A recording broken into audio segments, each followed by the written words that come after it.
It's a breakup call. Breakup call মানে? Station মনে হয় আমারে। ফোন ধর ফোন ধর ফোন ধর। এই ভাই ভাই ভাই শোনো শোনো, রোমানটা দেখছো? জি জি, ভাইকে মাত্র রেখুন সেলুনের দিকে গেল। সেলুন দেখেছি। জি জি জি। ঠিক আছে, আচ্ছা, তাই করো। আসসালামু আলাইকুম। ঘুরেন ঘুরেন ঘুরেন, সেলুন দেখে যান। একটু জাস্ট বাড়ি দিয়ে দিই। বাই। বাই। Excuse me. আপনার রোমান ভাই কই? ও আমাদের নোমান ভাই, ও উনি তো গত কয়েক মাস ধরে আসে না।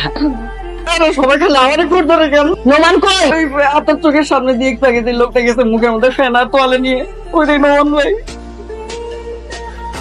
হ্যালো, আমাকে ফলো করে কোনো লাভ, আমি তোমার সাথে আর কোনো সম্পর্কই রাখবো না। This is final. তুই ফাইনাল করার কে? হ্যাঁ, এটা কি তোর একার সম্পত্তি? তুই আমাকে ঠিকঠাক মতো বলবি তুই কেন আমার সাথে ব্রেকআপ? আমার সম্পর্ক, আমার প্রেম, আমার খুশি। তুই যদি আমাকে ক্লিয়ারলি না বলস যে তুই কেন ব্রেকআপ করতেছিস, আমি কিন্তু তোর 14 শিখের ভাত খাওয়া ছাড়বো নোমান। হ্যাঁ, কই তুই রে?